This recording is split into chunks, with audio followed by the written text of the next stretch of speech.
It was the largest conflict between Native Americans and white settlers in the entire history of the state of Nevada. It resulted in more white people perishing at the hands of Native Americans than in the preceding 69 years to these events. When one thinks of war, one usually doesn't think of Northern Nevada, but we did have one. It consisted of two major battles 160 years ago, about 50 miles north of Reno. This was a year before Lincoln became president and the onset of the American Civil War. And apart from a few dirt roads that have been added over the years, the landscape that you're going to see pretty much hasn't changed in 160 years and looks just like what the participants saw way back then. So let's take a look at the events and check out some locations of the Pyramid Lake War of 1860.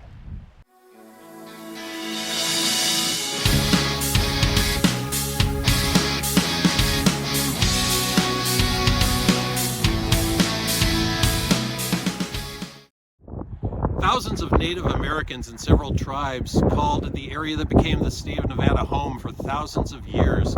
They freely roamed the land, hunting and gathering for subsistence. They developed languages and rituals and had a very spiritual side, a very strong connection to their natural world. The Northern Paiute people lived in a large portion of northern Nevada and also parts of Oregon and Idaho and eastern California. They respected the land and its animals, and they followed the same lifestyle for centuries. All of this tradition was to change starting in the 1820s with the first appearances of the white man in their country.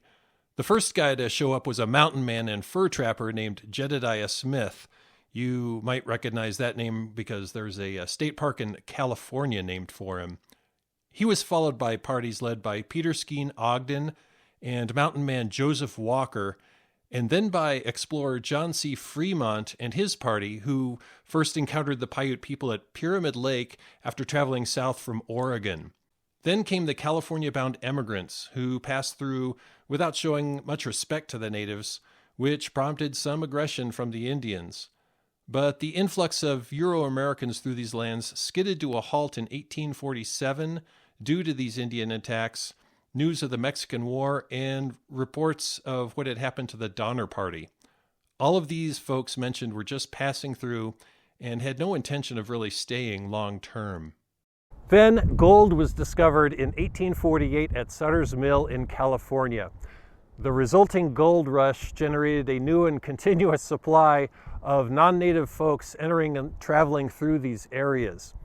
Hostilities then started up again, and a government agent that was sent out to report back on the problems concluded that the new settlers were providing selfish and unfair treatment towards the Indians.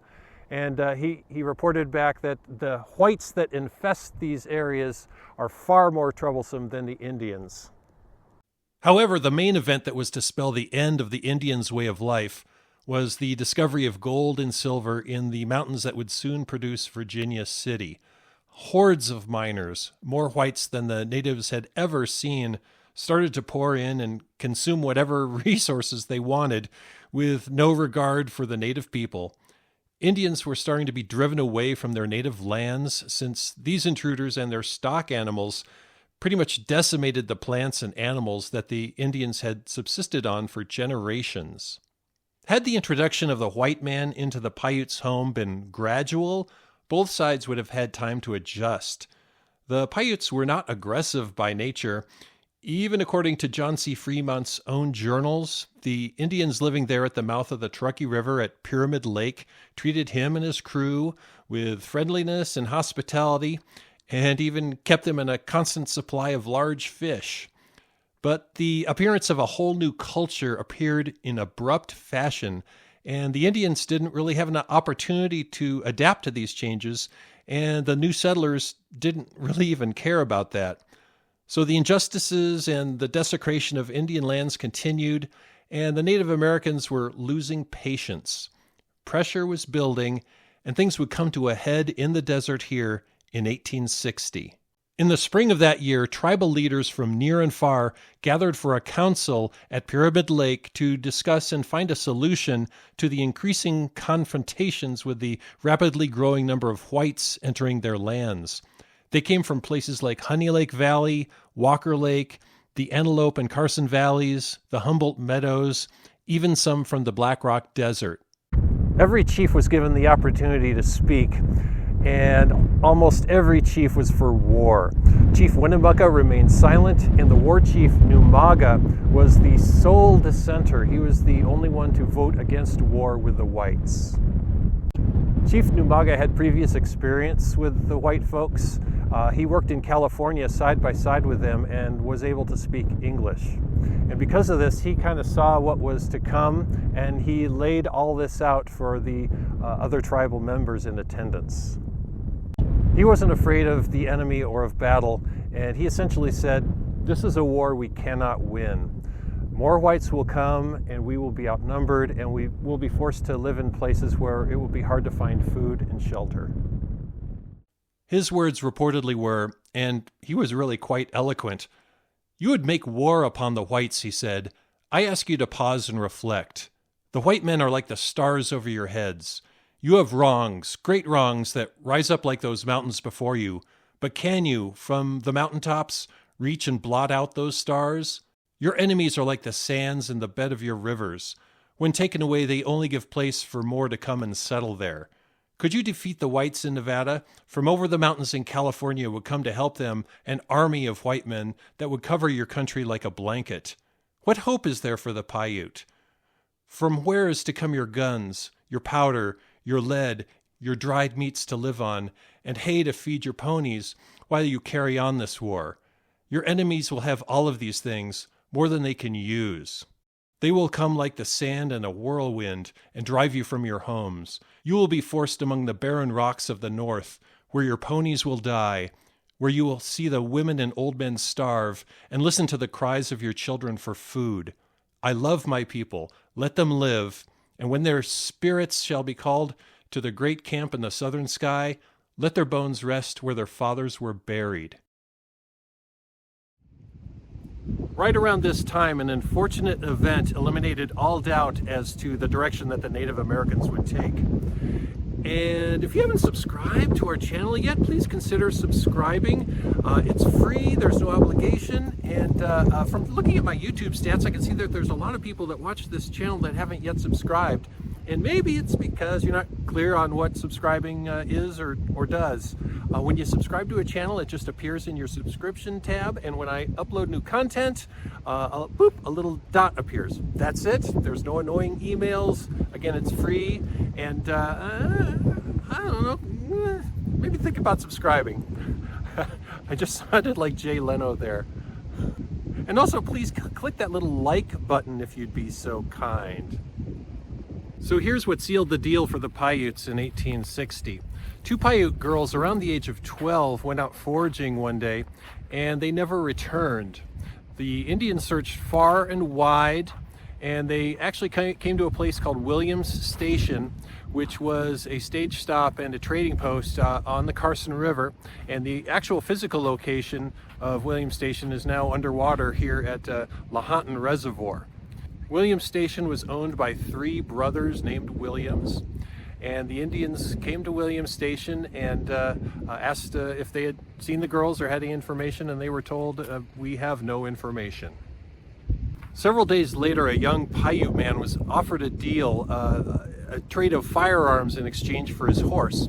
So he went to Williams Station to complete the transaction, and the white men there didn't deliver on everything that they promised. So the young Indian said no deal, so he went to go fetch his horse and return home. At that point, a dog was released and went and bit the Indian, who let out a shriek of pain, and in response, he heard the cries of two girls. He escaped and reported back what he had seen and heard to the tribe, and a party convened together, which included the girl's father, and they went down to Williams Station and were again lied to about information on the girl's whereabouts. The Indians became physical and were able to coerce the white men there to reveal that the girls were hidden under some planks in the barn. The Indians went out to the barn, the girl's father freed the girls, and the enraged natives went back and unleashed hell. They killed the 2 Williams brothers that were there at the station and watched as a 3rd man ran into the river and drowned. Then they set fire to the station and burned it to the ground, which also resulted in the deaths of 2 more white people that were hiding out inside. The 3rd Williams brother was not there at that time, but he came back and discovered the smoldering ruins and the remains of his brothers, and he hustled off to Virginia City to report all of this. When the news of this revenge reached Chief Numaga, who had so passionately advocated for peace, he stated, "There is no longer any use for counsel. We must prepare for war, for the soldiers will now come here to fight us." The women, children, and the elderly were sent off to the safety of the Black Rock Desert, and the men stayed behind to make plans for the defense of their land. 105 white volunteers were assembled into kind of a makeshift army, but in reality this was more of a vigilante group that wasn't well organized and lacked military discipline and did not have clear leadership. They came together from Virginia City, Carson City, Dayton, Genoa, and other scattered settlements. It's likely that this group was more fueled by whiskey and the desire to have a good old romp in the desert and open a big old can of whoop-ass on those Indians and teach them a lesson. They really did not hold the Native Americans in high regard and seriously doubted their ability or willingness to fight or to defend themselves. The Indians knew that they could easily be outgunned, and while they did have some firearms that they traded for from another tribe, most of them had bows and arrows. To compensate for this, they chose a camp here on the Truckee River in the shadow of Marble Bluff, which is behind me, and this area used to have a lot of tall willows that could afford them concealment. Lookouts were posted on the surrounding hills and probably even at the top of Marble Bluff so they could see the enemy approaching from miles away, way before they arrived. What happened next was the deadliest rout of a group of white settlers at the hands of natives ever in the Nevada Territory. On May 2nd, 1860, Major Ormsby, who was the closest thing that these soldiers had to a leader, ordered the men to charge after locating the natives along the river. Unfortunately for them, the terrain and the willows worked against them, and there was no easy way for them to retreat if necessary. Due to the topography here, they would have to escape back the way they came, through the narrow lowlands along the Truckee River and through the Indians' Gauntlet. I'm going to read a portion of the definitive written account of the events of that day, the segment regarding how the battle started. This remarkable transcript was written in 1880, only 20 years after the battle, and it was assembled from eyewitness accounts of both Indians and the surviving whites. I've scrutinized this written account with its description of the terrain and compared it to Google Maps, and I've located and will point out where I believe the start of the conflict went down. The whites had passed into this lowland and through it to the north about 1.5 miles, where there suddenly appeared on an elevated point to their right front, just out of gunshot range, a band of Indians that apparently about equaled their own number. The order was given by Major Ormsby for the command to dismount and tighten the girths of their saddles. While this order was being executed, a man by the name of A.K. Elliott, who had a globe-sighted rifle, took several shots at the enemy with no visible results. The company then mounted, and the order was given to charge, and with a yell, about 30 of the party dashed up an easy grade made by a wash a little to the east of the enemy onto the plateau, where they found that the Indians had melted away from sight like a dissolving view. There seemed no place for them to go, but they were gone, and as before, just out of rifle range appeared another scattered line of mounted Indians. Their right, as far as it was visible, rested on an elevated point at the margin of the valley, while their left, stretching away to the east and south, formed a half circle. There seemed but a few of them, but they were badly arranged for the comfort of the whites. A little stretching out of that left or southeast line would have enclosed them. In fact, it looked as though they had charged through an open gate into an Indian corral. For a time it was doubtful whether the position of Ormsby's party was the result of accident or design, but the uncertainty vanished as every sagebrush in front and on both flanks suddenly developed the hiding place of a Paiute, and a shower of bullets and arrows came hissing over their heads and among them. The very air trembled with the wild yell that followed the discharge, And many a poor fellow sitting on his horse there began to picture to himself the horrors that he had read of that befell those who fell into the hands of a savage war party.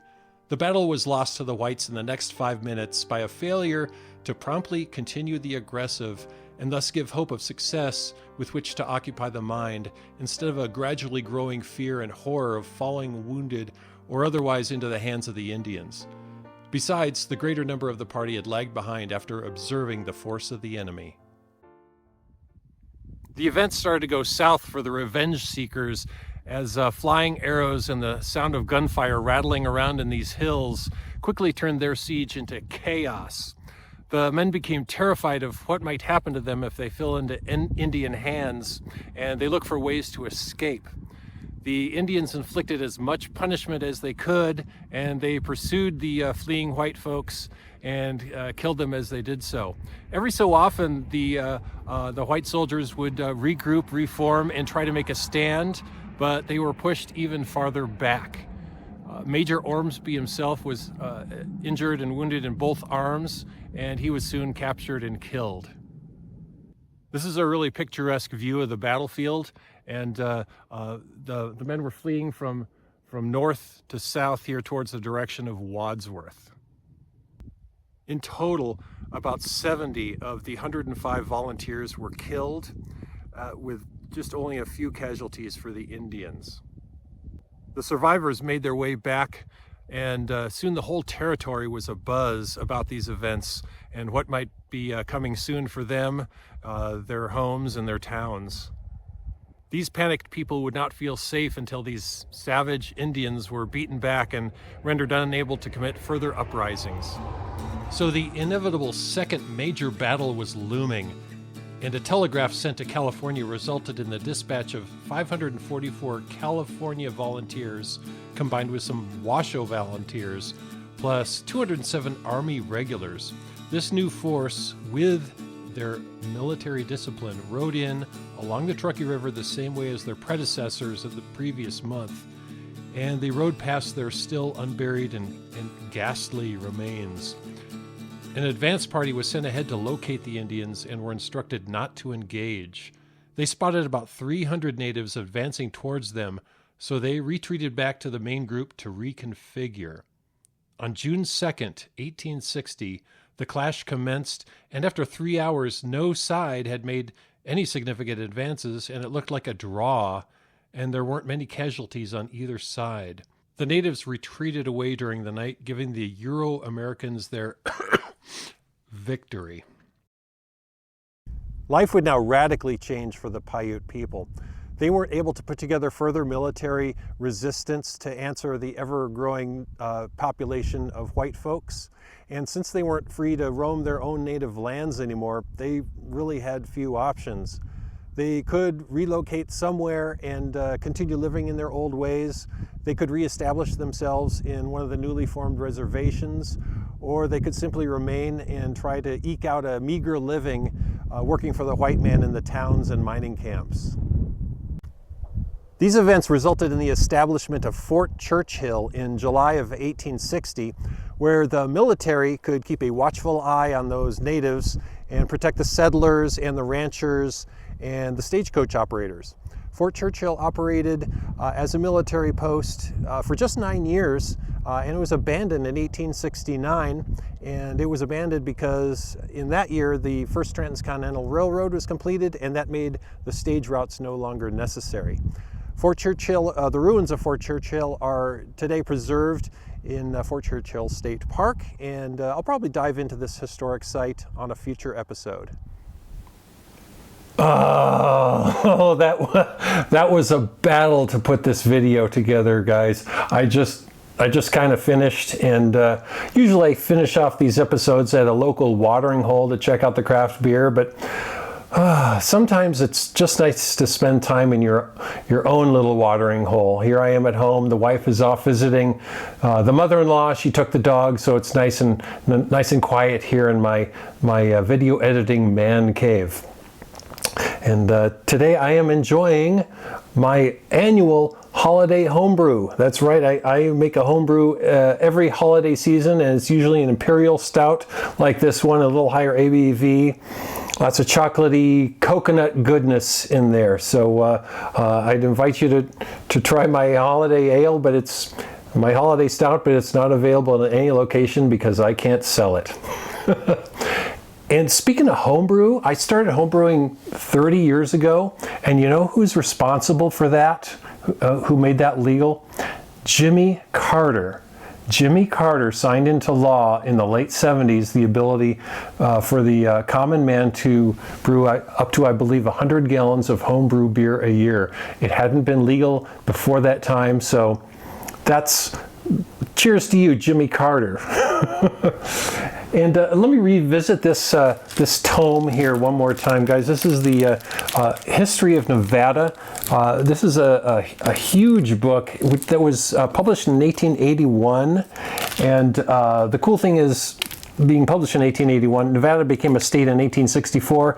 This was put out very shortly after Nevada's statehood, and a lot of the people that were involved in putting the state together were still around when this book was published, so they had excellent references. I got this copy at the Washoe County Library, and you don't have to read it cover to cover. You can just go into the segment that you want to learn about. So check out the History of Nevada. Okay, guys, that's all I got for you to do. I sure appreciate you hanging out with me for this episode. So until next time, as Harold S. Smith Sr. of Harold's Club always said, I'm with you. Cheers.